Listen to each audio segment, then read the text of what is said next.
how easy it was to get like large amounts of money signed off. And then over time, we built such a large network and database of creators. Like we've worked with tens of thousands of creators at this point over the last 8 years. We have actually never run ads before until this year. Wow. This is the first year we've run ads purely because the company that bought me wanted to test running ads because we put in all organic. Suhit Amin, the agency growth strategist and founder of Agency Accession, renowned for helping agency owners build predictable client acquisition systems and transform service businesses into profitable, sustainable companies. I found like was very good to get in touch with content creators. Otherwise, is the best place in most cases, and a lot of influencers now have managers. We have this tool called essentially see who's moving jobs within your industry, who's engaging with different types of content that's relevant to like what you want to sell them, or who's engaging with your content. What made you kind of think like, hey, let me be this kind of middleman for agencies and influencers? Like, what made you do that? So Suhit, let's just start, you sold a business. I think you said 24. I don't even know how old you are now. You're 25. Yeah. 20. Yeah. So okay, a year later. So selling a business, pretty tough. I'd say most people can't do it. You did it at 24. What was that like? Yeah, it was. It felt like kind of completing the mission, almost in a sense. Like all these years of work. So I started my business 8 years prior to selling it. So I started at 17 years old, and it kind of felt like full circle moment. Like if you're an athlete or something, obviously you go to win like a championship, World Cup, whatever. It kind of felt like that same sort of feeling. Like I've kind of won and realized the sort of output. It was the most stressful time in my life. I mean, I was actually in the process of selling for over a year, and like there were so many different things that went on. There was actually like a couple of times where the deal might have not gone ahead, literally right until the last day. The other party's corporate finance company wanted to make changes to the contract, literally like 3 hours before we meant to sign things. So like loads of stuff happened. We had issues with trading last year because tariffs in the US, a lot of our clients are consumer tech brands. So they delayed the sale. So it's like one of these things where it's like you kind of see the end of the tunnel, but the kind of like end goal keeps changing. So yeah, super intense process. What was the business? Like what type of business was it? Because I thought it was more of an agency, but it doesn't sound. So I ran an influencer marketing agency. So essentially working with big gaming software and consumer tech brands and helping them market their products and services through the use of influencers of the channel. So we originally started out as just a talent management company. So just managing gamers, helping them commercialize, get brand deals, sponsorships. And then over time realized the money is working with the clients who hold the budgets. So we started servicing them, and we ended up working with the likes of like Netflix, Asus, Shure Microphones is actually one of our clients right now. Ubisoft is one of the world's biggest game publishers, and then a bunch of different AI companies as well. And really the goal is just like, how do we use influencers as a channel to drive growth for their companies? How did you end up finding those bigger customers? Because, most people like they'll run ads like I usually will say, it's like you're going to get smaller B2B, maybe B2C. You're not going to get like Fortune 500 companies. It sounds like you kind of were going more upstream. So was it like cold email, or like what did you do? We have actually never run ads before until this year. Wow. This is the first year we've run ads purely because the company that bought me wanted to test running ads because we put in all organic. So are you still like doing stuff in the business? I'm still involved. So I'm in like a transition phase until the end of the year. The company that I sold, we were like 25 people. So I was still relatively key in some parts. So right now it's just kind of like removing me, bringing in different people to take over a little bit, me transitioning, and then I will kind of head out towards the end of this year. Okay. But yeah, doing a few things to sort of change things based off what their sort of growth engine's like. But for us, the three main sales channels were cold email, LinkedIn, and then events is actually arguably one of our biggest channels, because what we found, especially in the gaming industry, is people like to work with people they know and that they like. Yeah. So going to these events, meeting people in person, hosting our own events as well, you sort of like remove like 6 months of this kind of cold nurture online when you meet someone in person, right? Me and you have met now. We obviously can see each other, our mannerisms. We can you gain that rapport a lot easier. Yeah. So we put a very big focus on going to events, so big game conferences, big marketing conferences, and really the idea is meeting these people in person, explaining to them, showing them a little bit about what we can do, starting a conversation, and then nurturing them online after with kind of like lead magnets, insights, and value. LinkedIn was our biggest channel early on, where we just used to do like cold outreach on LinkedIn when no one was really using it. It was very easy to get into people's DMs and get responses. Yeah. Now quite different, but now we've sort of shifted more towards towards like a thought leadership approach where we post a lot of content through my accounts, through other people in the business's accounts, and it kind of like warms the audience so that when we go and reach out to sort of more higher intent people, then they come to my profile, they see that I've been around, you know, I've worked with all these amazing brands, and it's kind of like a, you know, the social proof is there. Yeah. And then cold email used to be very manual. And then I think 2 years ago, we started doing like cold email automation through like the likes of Instantly. Yeah. And the idea was kind of like seeding in case studies, insights, trying to get people into like strategy sessions and calls, and then build sort of sales pipeline from there. When you're at these events, who are the people you're connecting with usually? Because like if they're big companies, I'm assuming it may not always be the CEO. So who are you usually trying to connect with? In our case, because we're obviously going to like very large businesses, like we're really selling enterprise. Most of the time, like we are going for, you know, your directors of marketing, your VPs of marketing, your heads of marketing, because they hold enough budget for our specific use case, right? The CEO probably doesn't really care about influencer marketing. He's looking at for everything from a holistic level. Right. The influencer marketing director has the defined and owns the influencer marketing budget for the year. So he doesn't have to get a write-off. Yeah. Basically. So that's the person we typically go to. If we go to smaller businesses, then typically go into like more C-suite, CMO, whatever. But in most cases, like with Ubisoft, for example, who's one of our biggest clients, they have like a lot of the biggest game titles around the world. We deal with like the senior director of content creators, right? And he is the most senior person when it comes to influencer marketing. Content creators, sets the whole budget for the year, decide exactly where it goes and allocates. I've never spoken to anyone higher up the stream than that, because we don't need to in that case. No, that the makes smaller sense. businesses, yes, often maybe the CEO want to get involved, have a final sign off, but very rare with a lot of our type of clients. What's the biggest misconception you think people have about selling now that you've done it? I think people assume that I think especially in the online space, you watch all these videos and it's like everyone makes it out like, right, you're going to run an ad, get someone on a discovery call, pitch them there for a $3,000 a month offer and sell to them. I have never had like a one call close, just the way that we sell and the type of people that we sell to. I find that there is a lot more of a process to it. Of course, other industries, it might be different. Like if you're selling ads to a local business who's come in with high intent, sure. But with us, it's like I actually used to mentor a lot of people running influencer agencies, and all of them came in expecting they were just going to like close people on calls. A lot of it is like a more strict formal like procurement process that we've had to go through, like an RFP process where we have to put forward a pitch and a bid and actually present to various different key stakeholders. Then there might be follow-ups. So the sales process we found is actually quite a bit longer.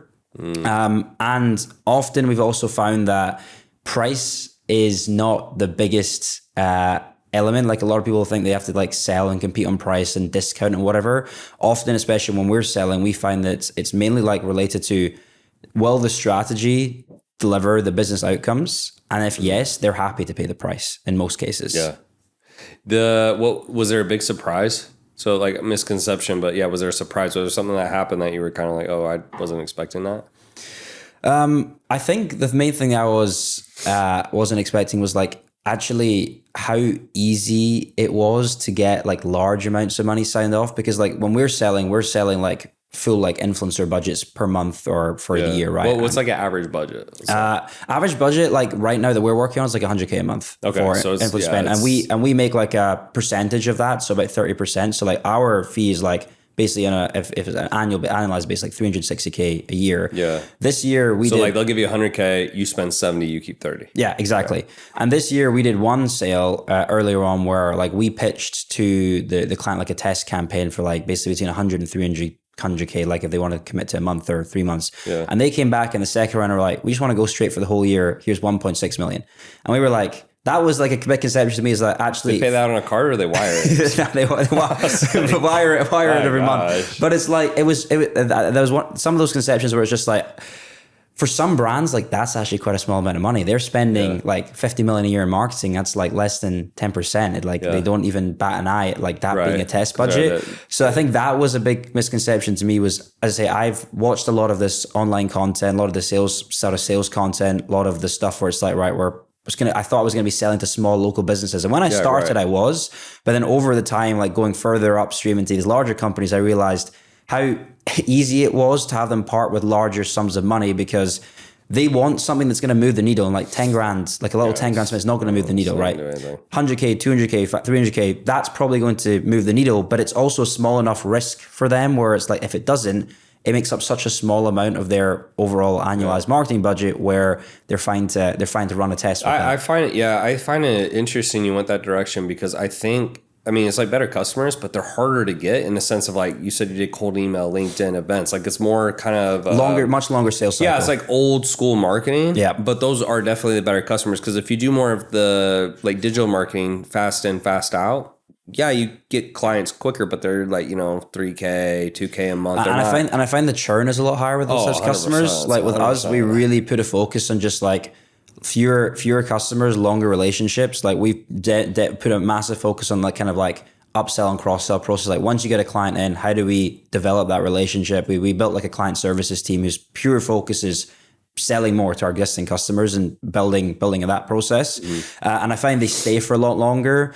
And also one of the things is that it's like a lot harder, I feel, to get rid of vendors because there's such a there's a much bigger process, more stakeholders. So like when they work with an agency, it's like, they're not just going to work with you for a month and then get rid of you and find somebody else, because it costs them a lot more than like a local business who can just make a decision like that. So I find they are better customers, but yeah, definitely a lot longer to sell. Like I think our like majority of our deals are like 60 to 90 day like time, like from start to conception. Whereas, running it's not like your one call, close sales call. But also I think for my type of service, we have to sell to those types of businesses because influencers are expensive. Like they cost a lot, and you can't really, you can run paid ads from as low as, few pounds a day with influencers. You're sure you can run with nano and micro creators, but to make a real impact, you have to spend a lot.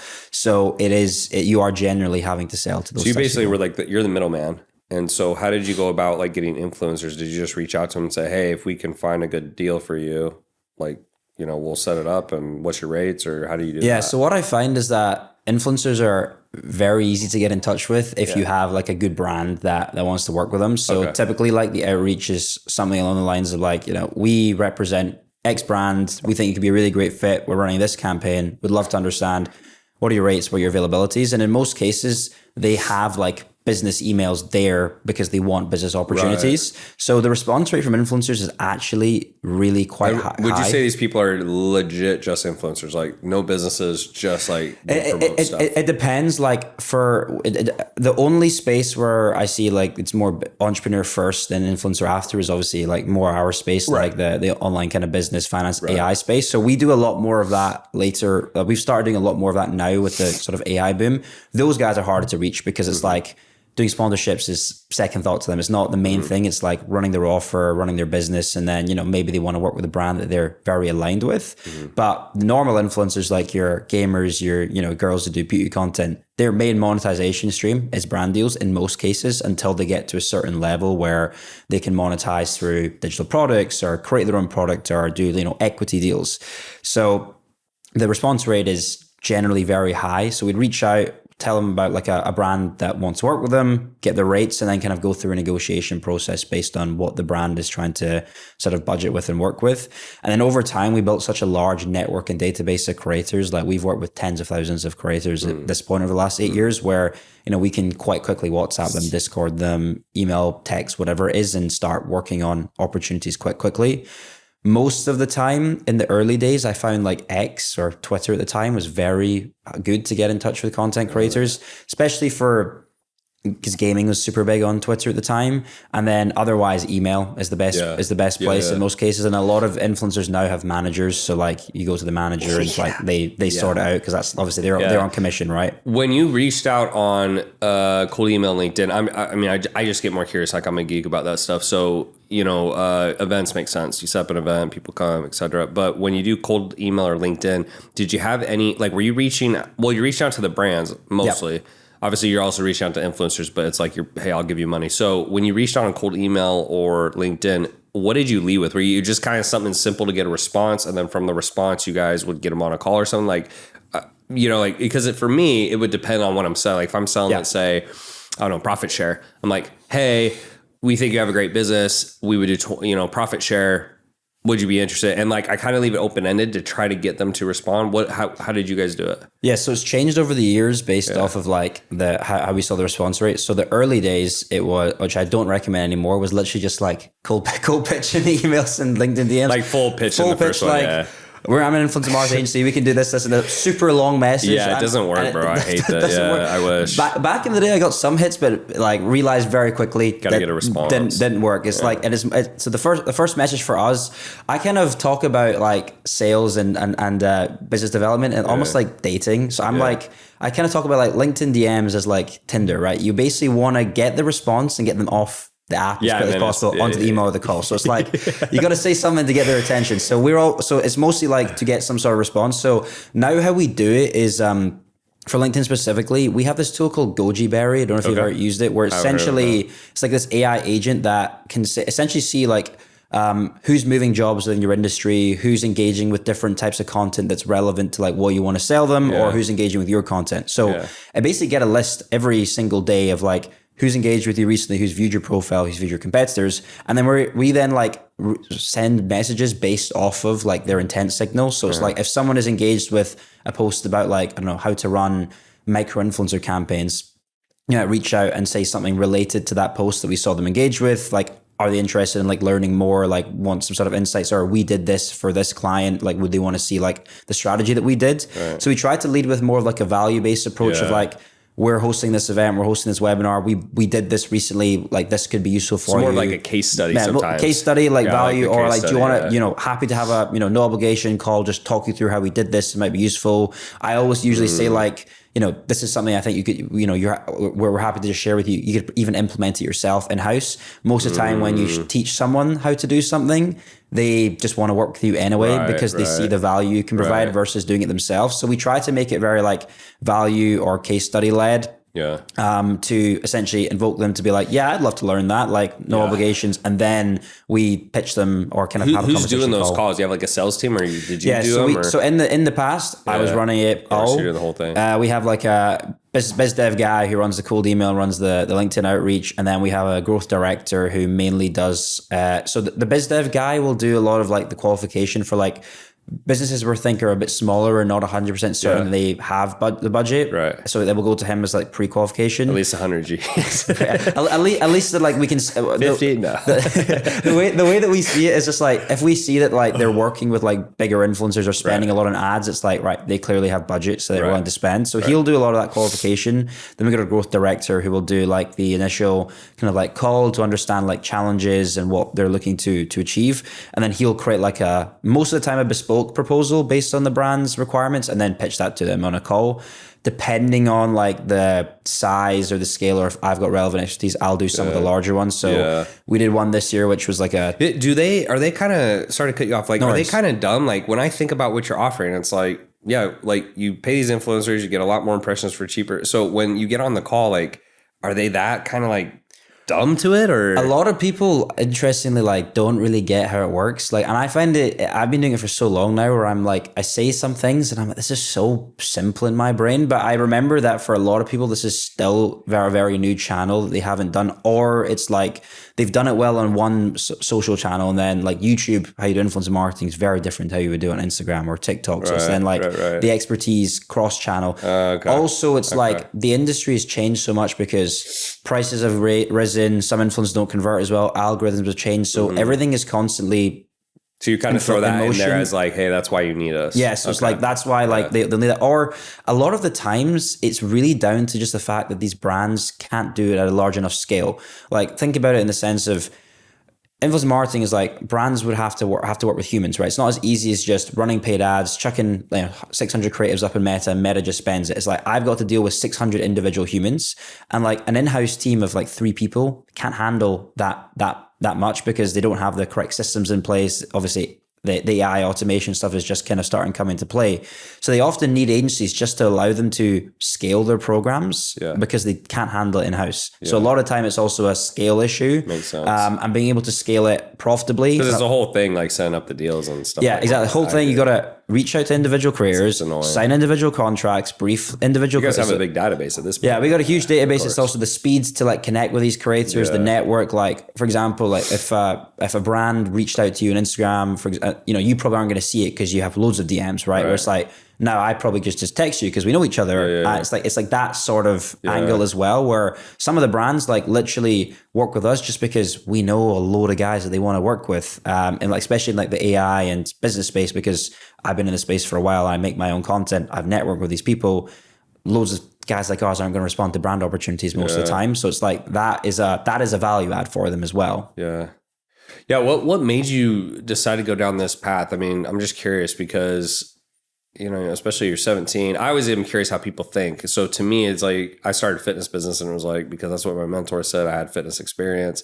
17 years old, what made you kind of think like, hey, let me be this kind of middleman for agencies and influencers? Like what made you do that? So I started my first business at 15 and it's all became because I was a gamer and I was trying to become a YouTuber. So I started a bunch of YouTube channels back in the day. I was making like FIFA content, CSGO, Minecraft, like all sorts of gaming stuff. I got my biggest YouTube channel to 37,000 subscribers at the time, which was like an animations channel. Okay. And through like meeting all these guys online and gaming, they basically introduced me to the concept of the businesses that help the influencers versus being the influencer yourself. So at the time there was companies called multi-channel networks where essentially they partner creators, took a percentage of their revenue and provided them services. So I was like, I don't think I can hack it being the influencer myself. I don't think I'm entertaining enough. I just don't think I have the attributes. I could find a way to stay in the industry by like being the guy behind the scenes and like setting up these deals. So I started like learning from a load of these guys from the age of like 13 to 16. Started like one of these like small like MCN businesses when I was 15, just to like kind of test it, get underwaters, learned a lot from there. And then I was already in this industry for so long.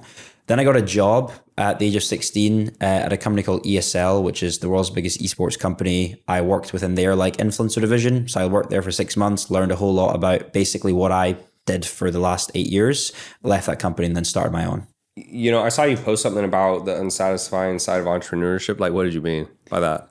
Yeah, I think when I first started, I always had this like goal of like the certain net worth goal, right? Of like, I want to get to this net worth and I'm going to be happy. And then throughout the process, I realized how like numbed I became to like the highs and the lows. It's like kind of having to keep it this like baseline, this equilibrium as an entrepreneur. I think you probably know like better than most as well. Like we have, today you could have the best day for 5 hours and it could go all to shit and go back up. Like you have to like come back to baseline. So now like, it literally happens all the time. So like now anything that's deemed as good doesn't feel like that great to me. And I always feel like there's more. It's like I achieved something yesterday. I'm like, but why did I not do that? Or like I see some other dude who's like slightly older than me or another agency that signed this client. And it's just like, it's never enough and it's never satisfying enough. Even though, the age of 24, I sold a business, became a multimillionaire. I'm still like, damn, why did I not sell for 8 figures? Like, why did this other agency,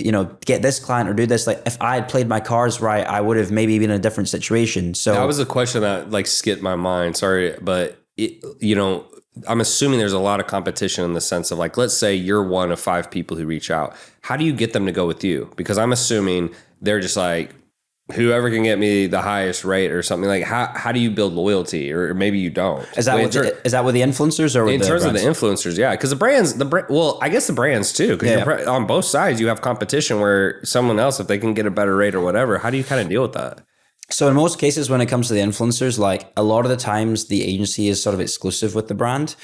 So if I'm reaching out to the influencer for, I don't know, a deal with Shure microphones, for example, we are their exclusive UK influencer agency. So no other brand is going to have that deal for them. There are some where there is like, there's a bunch of ones where it's like they work with 5 or 6 different agencies.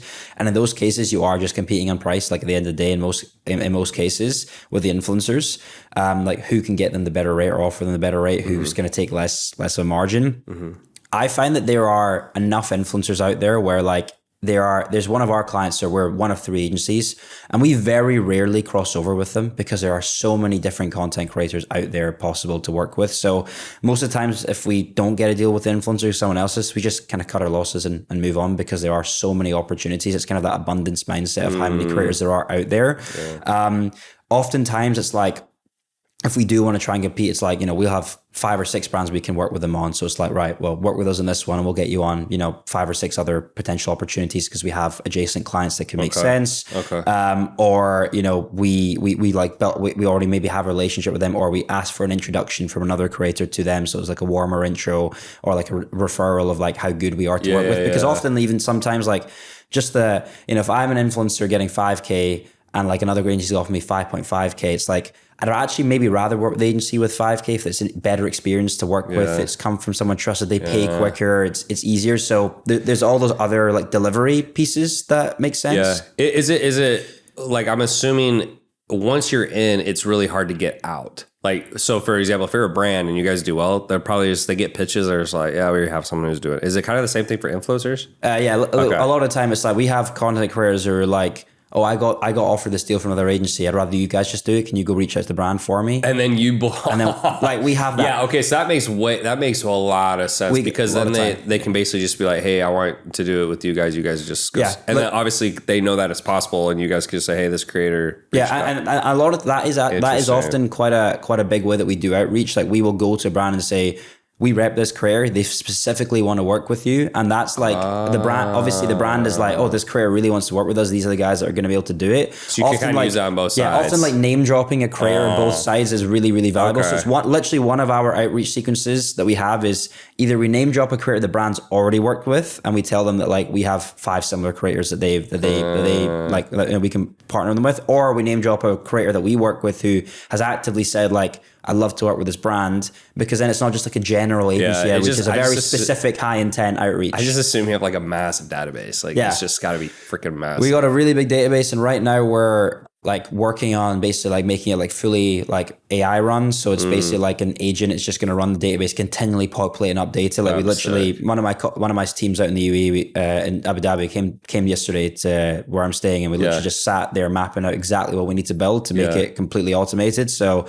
that's going to make our life 100%. Insane. And you save tons of payroll too. Tons of payroll. And it'll be more efficient. Yeah. What I've noticed, at least in my business, it's a little bit more like high touch with the client. So instead of like maybe completely removing someone, you still need like a brain, but it's like instead of 4 people, you need 1. Yeah. Like stuff like that. And it's been really helpful.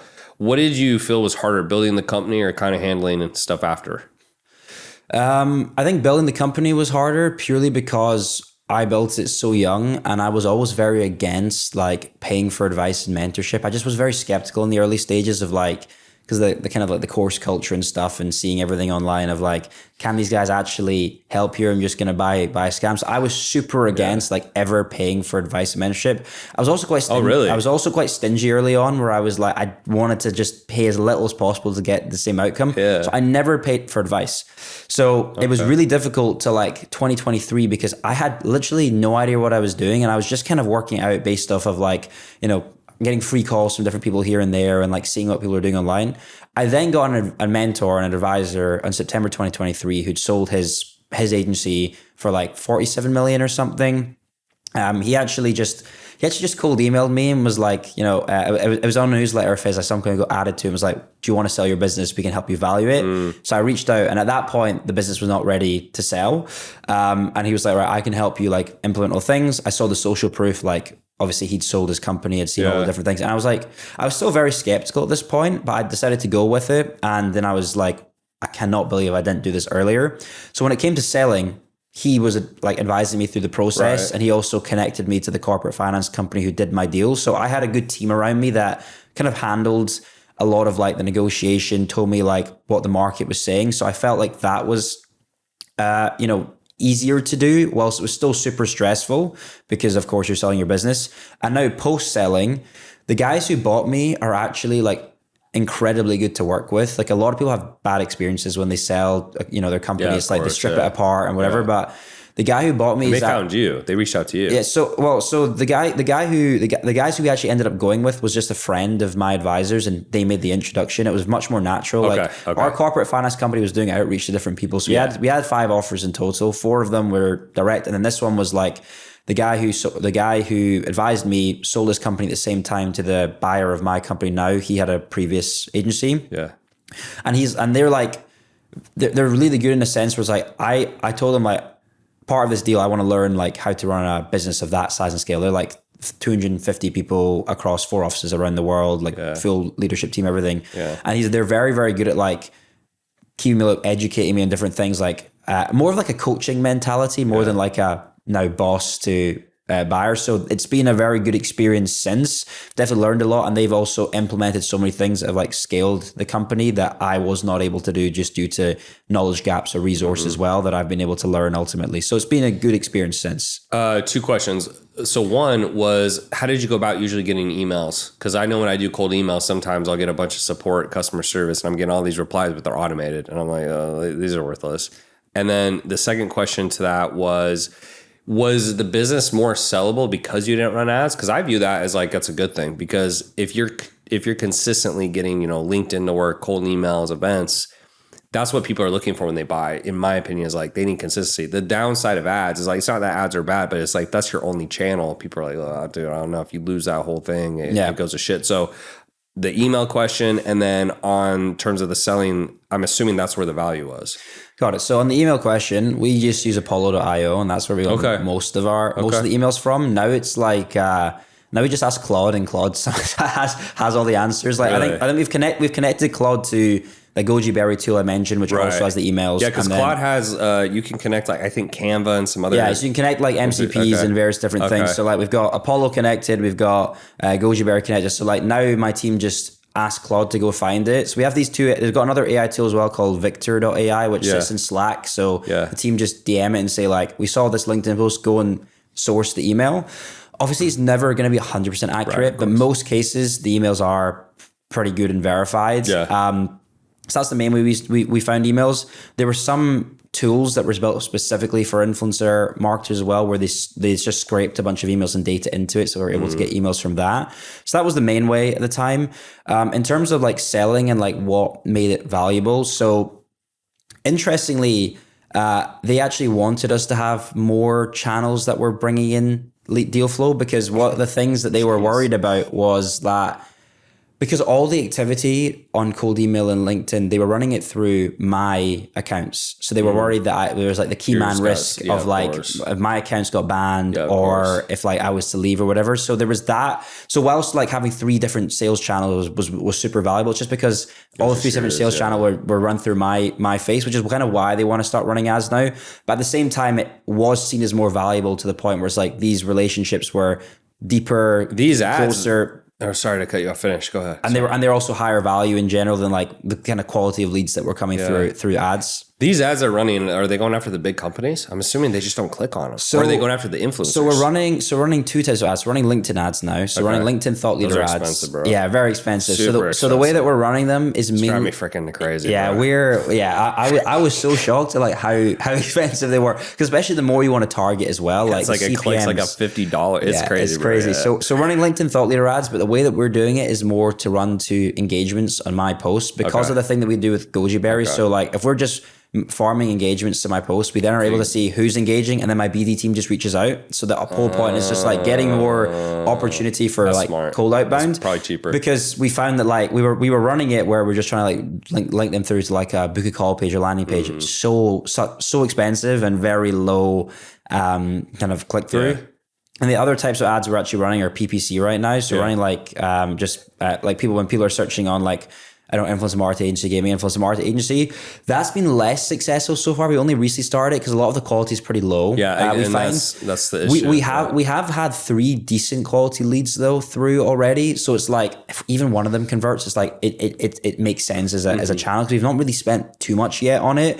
But yeah, I'm just finding like the difference in quality is of course huge, but they just want to have like they ran a lot of ads. They have a lot of inbound that comes in through SEO, PPC, all this stuff. So like they've seen it work for them. So we're just trying to optimize what's worked for the buying company within us, and just to have another channel which is not as reliant on my accounts and my face, because the LinkedIn, even my whole team, they basically just all run it through my account because I've got the biggest LinkedIn, the most social proof and authority.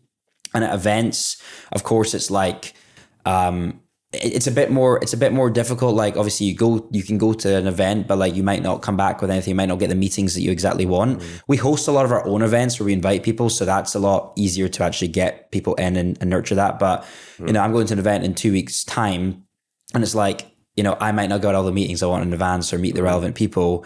Whereas at least with ads, it's like it's targeted the specific, a specific ICP that we want to attract. Of course, a lot of it's going to be low quality. Whereas like I might get 6 meetings in an event, all 6 are high quality. I might get 200 inquiries and only 1. But it's just, I think they're trying to look at the volume approach right now and just mitigate like me having to go. Or it's either that, like what I've noticed with ads, it's either like you can go after a higher level customer and like something I've seen Hermosi do recently is like he runs ads to his workshops, but then if they're under a certain revenue, he pushes them to school. You can do stuff. You can either do stuff like that, and I think the nice thing about workshops is higher level customers, they want kind of like, I usually find, and you agree, disagree, I don't know, but they usually want like an easier ask. Like they kind of know, like especially my space, like they know marketing, they know sales, they know what you're doing, and so if you give them too hard of an ask, where it's like, hey, like here's another thing for 10K, they're just like, fuck off, dude. So like if you're getting a lot of volume, it's like you either get low level volume and then you just have to sift a lot, or you could go more to a higher thing, but then it's kind of the same thing where it's like, well, I want to say it's the same thing. It's like you'll get the higher level people, but then sometimes like they're just more marketing savvy. And then I feel like I have to give them like a better, I don't mean to say it's a bad offer, but like a better offer. So like one of the things I'm running right now is like a profit share, because one of the things I'm trying to do is build my portfolio. And it's basically, I'm like, okay, some people get scared when I say equity, but really at the end of the day, it's like, if I'm doing profit share, I can worry about that later. But they got to be doing at least, like I'd say like 250 a year minimum. And so what I do is I'm just trying to find those people. It takes a little bit of a longer buying cycle, same type of thing, but it's an easier ask where it's like, look, we'll come in, we do profit share. If we don't work, then doesn't work. So, but then the upside is significantly higher. And it's just, it took me a long time because I think it's because I made so much money just going after like the typical person. But after a while, bro, it's just like, I don't know how you feel, but I just get so bored because I always explain to people, if you have like 10 basketball players, there's 1 through 10. Someone's the best, someone's the worst. And with beginners, the skill level is just so low sometimes that you can tell them what to do, but it's just not going to work because they're just not that good, and they don't pay a lot. They complain the most. And so I think the older I'm getting, I'm like, dude, I just don't want to work with beginners. Like I just want to stay away from beginners. I found it the same. And one of the things that was like a super eye opening to me is because I'd never sold B2C. I never like sold to customers. So as beginners it gets. So I launched info product a couple of years ago. I don't run it anymore because it's competitive to the buyer side to stop it. But it was such a cult shock to me of like how difficult like dealing with those types of customers, paying very little comparative to what like the agency customers pay. Or they're like, I can't afford it. It's like, can't afford it's $2,000. And then they also like expect the most, put in the least work, and complain the most. And it's funny because like there's like maybe like 10 people in like the program that I had that like did the best. They speak to me the least because like I know, they just 100%, know, they just know they just get on, like they know what they're doing, and it's super interesting. Like what I found is, as the people have found success, the less that they need, and it's like, why don't I just sell to these people in the first place? Because they're the hard part is there's less of them, it's you've got to have a great filtering process, or you've got to have a really good like for example, like I would say higher level people, it's like, okay, they're going to be more advantageous to like maybe something in person or a workshop or like a profit, because they get hit all the time and they're the best customers. So it's like, dude, like you're one of a million. And so that at least is, to me, it's harder. And that's actually a transition I've been making the last like year plus. And it sucks in a sense because like you kind of have to take a step back. But I was like, bro, I just did not want to be 50 years old, like still fucking, working with those types of customers. Because it's just like, I made a lot of money from it, but it's just not, I started to think like, I'm always like trying to take extreme ownership, But after a while, you start to realize it's like, there's really nothing else I can do in the business. It's just like, it's not a good customer. If you look at most billionaires, I've seen they're usually in private equity, tech, or hedge funds. So tech is like Uber Eats works for idiots. That's why it works. Private equity, they cut out the worst businesses. So it works because they only have the best players. And then if you look at hedge funds, it's the same thing. It's like, give us your money and then you're dumb, you're smart, you get the same return. So it's like really about like, how can you either make it work for the most dumb person, or you got to cut them out. And that's what I've seen. What are you kind of like focused on now? Like, are you more focused on kind of like, I would say private equity in the sense like you're taking stakes in companies, or like, what are you kind of focused on now? Yeah. So a couple of mixture of a few things. So obviously I'm still with the business trying to transitioning out, but aside from that, I'm working on like three main things that I'm like actively figure out. So one, I'm doing a bit of like investing, like angel investing. So I invested in it's a company called Newtonic. Oh, no shit. You know, Newtonic? How did you get in on that? Bro, that shit pissed me off. Like I found that I was like, bro, I would have invested if I got well, I'll let you know when they do the next round, and I have a friend who was an investor in the first round, and she let me know and like got in the friends family. So because I saw Chris posted about it, and I was like, I'm sitting there like, oh my god. So I got in that one, and like I think it'll do well. Yeah, I think it's going to do well. And I also was a customer of the company before, so it's like I like it. I like the product, so I invested in them in the most recent round, which has been really cool. Nice. And then I'm invested in one like AI startup as well, which is like an AI customer service agent. But I'm like kind of just like working all that out, seeing like what I want to invest in, and taking some of those plays. And then I'm doing my sort of like investments you just kind of leave in. So, you know, your typical like higher, you know, bigger, larger business kind of opportunities there, and just kind of assessing like those things. So I put most of my cash away in like larger, like longer term opportunities. And I've kept a portion which is going to be used for like your higher risk angel investments, like, you know, smaller check sizes, or I guess maybe, small check sizes. Then I'm doing consulting. So I have a number of people that I previously mentored in my info product, where there's kind of like a thing within my acquisition contract where I'm allowed to sell to them. Still, I just can't sell to new customers. So what I've been doing is like all the guys that have come through that and I've done really, really well, now I'm sending them to like more one-on-one coaching to basically go from like, right, you're now doing like 6 figures in profit a year. How do we take it to 7 figures? And then a lot of them want to sell. And now they've obviously seen my journey. So like, what do we do? It's like, and those customers pay more because they know that the outcome is going to be millions. So it's like, they're fine with, you know, and you have the proof. What I've seen, you tell me, but you know, I've made a ton of money, but I still haven't technically sold a company. And what I think is, if you can say I sold, that to people is like more eye popping. For sure. Like, because everyone's like, oh, I made this much money. That's how I feel. 100%. I totally agree. Like the difference in like opportunity that opened up for me as soon as I sold the business was insane. Like, you know, I didn't sell, I sold for a really good amount of money, like at the age of 25, but it's like, I'm going to have to go again if I want to live the lifestyle I want to live. I didn't sell for like 30 million, whatever. Right. But like, even just the fact of being able to have the social proof of I had an exit at this age, the amount of opportunities that come your way, and like the amount of people that like want to pay you more. Like I had, I did like 2 webinars for, do you know Mark Tilbury, the old guy? So I work with them a lot. So so I know I'm really good he's more about like, I think he's more, his channel is more about just like, kind of like job like investing side hustle. So like I'm really good friends with them, and they started their own like sort of program, and like his son who runs it reached out to me and was like, oh, can we get you in to do 2 guest webinars? And I'm friends with them. I would have done it for free for them, and he was like, we'll pay you. And I was like, sure, whatever. Like, great. and then I was like, yeah, whatever you think is fair. And he was like, yeah, give like $2,000 for 30 minutes. And I was like, fuck yeah, I'll take that. Like, I'm just comparative to like what I was charging previously for like the course and whatever. And like the value that is associated, just the fact that you've sold is huge. And like, people now bring me way better investment opportunities because they think I'm in like looking investing. So so like a lot of those consulting to the existing customers who are like, right, you've sold, like, this is complete social. And I'm assuming these are higher level people. So these are guys who like went through my initial program and have now like got to a place where they're making really good money, and it's like now they're thinking about what's next. How do I build a proper team? How do I build like a proper marketing engine? Like, and they are paying way more, and they're way more committed and actually like wanted to take action. And like a lot, and sometimes they're like literally last week, one of my students, he flew out to my house and we did an in-person session. Like, he came out specifically for that. Way better. So the consulting, the investing, and then I'm also doing a lot of like content again. So I got YouTube videos as well, but a lot of it trying to focus around like AI for service businesses. I'm really like delving deeply myself into how do I use AI to make my own current agency more efficient. That's what I'm really mainly doing within like the business right now. But it's mostly with the lens of, if I can learn and implement it into a successful business already, then I can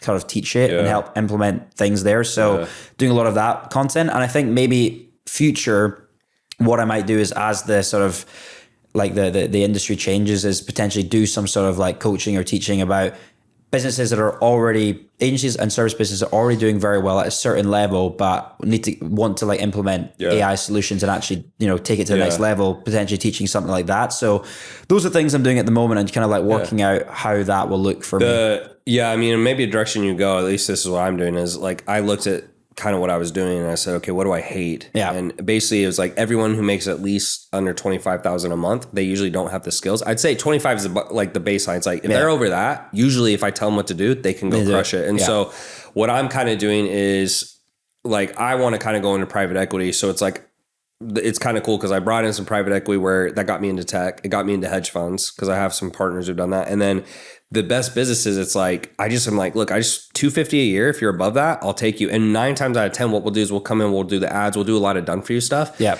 And a lot of times I would tell people, it's like, done for you sucks, but it sucks with beginners. It's great with great business owners because you kind of become a key man for them. They're more hesitant to kick you out. And because they're competent, you're just like, yeah, so we're going to do this, just take your sales calls, keep it. Cause like, I'll bring people in sometimes, it's like, they can't close, they can't market, they can't, I'm just like, it's just too many deficiencies. So, especially if you're working in profit share, you can't be working with such people. So maybe something else you do too is like, not only consulting, but I found it's like, how can I make myself more valuable? It's like the done for you side. The issue though is sometimes the done for you side is a nightmare, but it's really just beginners. You just cut the beginners out and you stay a little higher level. You're a little more patient. That's at least what I think. And how do you do that? Like, do you have a certain, because obviously there's probably a certain capacity that you can deal with. Like, how many businesses can you have to take on, or do you have like the team do the delivery? Yeah, so the team does. Yeah, so basically it's like they come in, they'll fill something out. They're over 25. They go. So usually they'll go to a call with me because I'm like I gotta, because there also has to be opportunity. It's I look for outsized returns. I'll get some businesses like they're doing 10x on ads. I'm like, yeah, I want that. If they're doing 3x, I'm just like, there's probably, and I see what they are doing,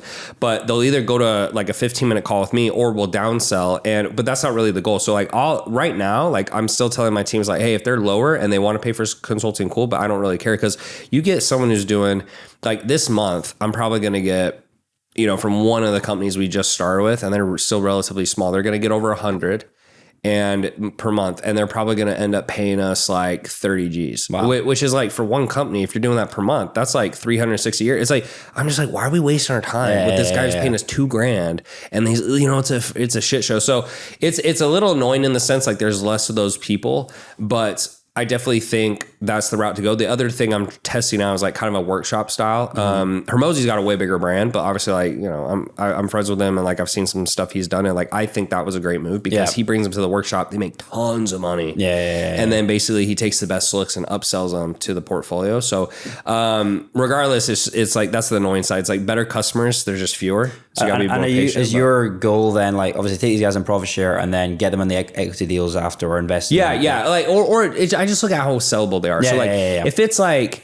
let's say a fitness company, I'm just like, maybe they could sell, maybe they can't. Like I'm not worried. If it's like a tech company, then I'm like, hey, it's got to be equity. If it's like a cash flow business, my portfolio has like some that are just like, hey, it's cash flow, and some that are like longer term plays. And I think that's a good mix because if you have only cash flow, you have no long term upside. If you only have equity, it's like there's no cash flow coming. So and cash flow is, I honestly, it's interesting. Like I actually feel so much poorer now because I obviously don't have the cash flow from the business because I sold it. And cash, it's such a weird mindset shift. Like, I'm so much richer now, but it's like I don't make as much on a monthly basis because I don't get cash flow. It's so the cash flow is so important. I agree. Consistently see it coming in. Because my expenditure has not changed. Like it's actually gone up, but the amount coming in, I'm like, shit, like I'm gonna run out of money. But obviously I realize that it's not. So I totally agree with you. And I think that's super interesting. I was thinking one of the things that I want to do with my kind of model was like, basically the end goal is to help these guys sell. So I would take like a potential profit share or charge them on a recurring basis, help them get to that stage, but then take a percentage of the exit.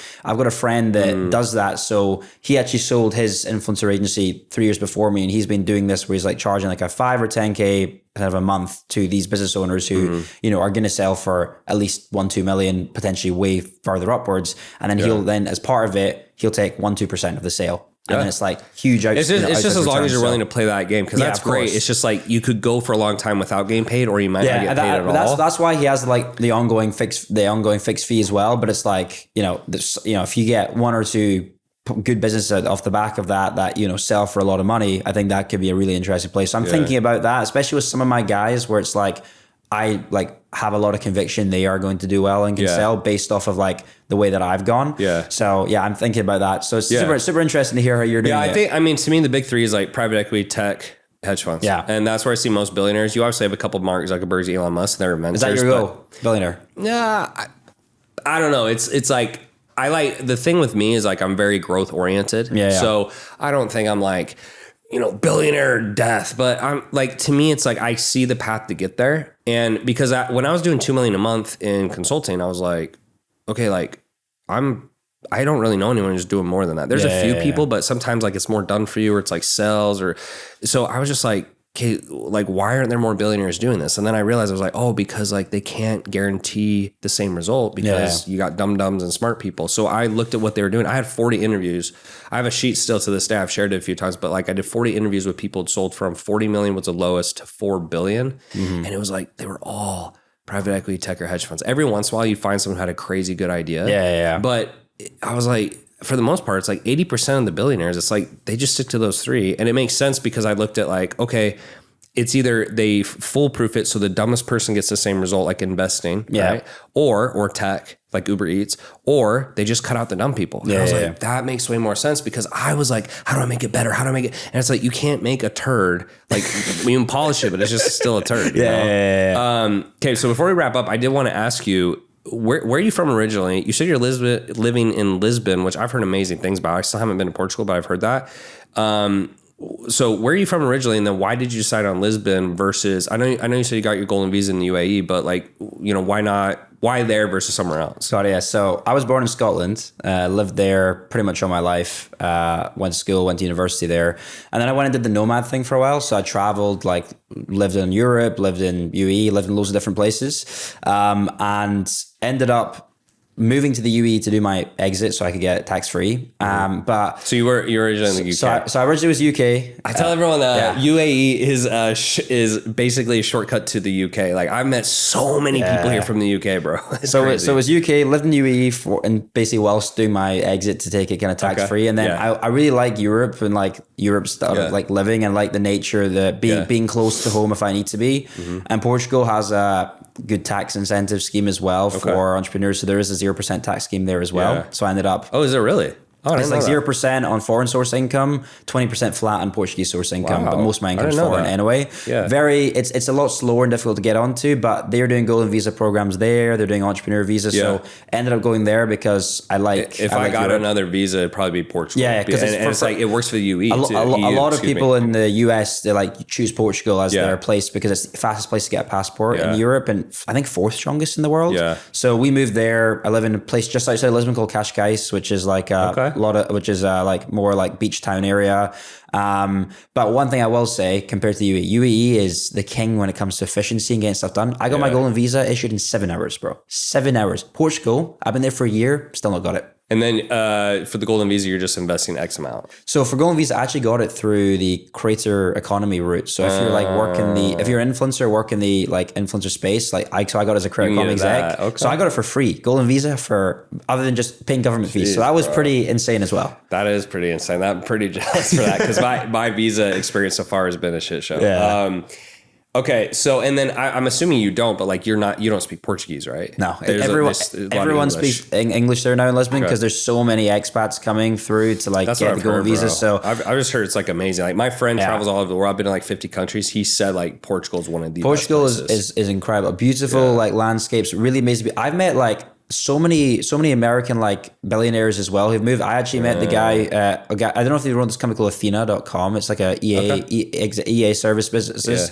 I think they do like 150 million ARR. He also owns a company called Thumbtack, which is a big like contractor service in the US, worth 3.2 billion. lives out in Lisbon, Portugal now. So I've met a bunch of like exit founders in this group there. Tons of them coming in, loads of like investment and growth. So it is actually like, and there's a big AI boom going there as well. So it seems like an interesting spot to be in Europe for sure. And the mindset I'm assuming is like growth minded versus like I go to Bali, it's like they're trying to save as much money as they can. And I don't like that personally. I like even Dubai, it's like everyone here is trying to grow and expand. Is it like that? It depends. Like the locals and like the general like Portuguese and Europeans, they're very like slow and lazy, I find. But the people who are moving there are like, this is a lower cost country, and you know we want to like we obviously like all the guys that move there are like very growth oriented minded and want to like build and develop and leverage the fact that there's so many of these like government opportunities and investment coming from the government and like to AI companies or startups to then grow and build the infrastructure and things out there. So it is, all the guys I've met have been very nice. How do we do things? How do we grow? I gotta come check it out, bro, because it's been on my list. Let me know when you come. It's in the same place. Really good place. If people want to find you or just know more about you, like where's the best place they can find you on social? Probably best place is Instagram now or YouTube, and everything is just at Suhit Amin on all the socials. So you can hit me up there, and if anyone wants to like reach out or chat more, feel free to DM me as well. Congrats on the sell, man. I know most people never make a sell, so like in your 20s, and then like I'm excited to see where you go because I'm sure there's going to be for sure even bigger stuff. So appreciate it, man. Thanks so much.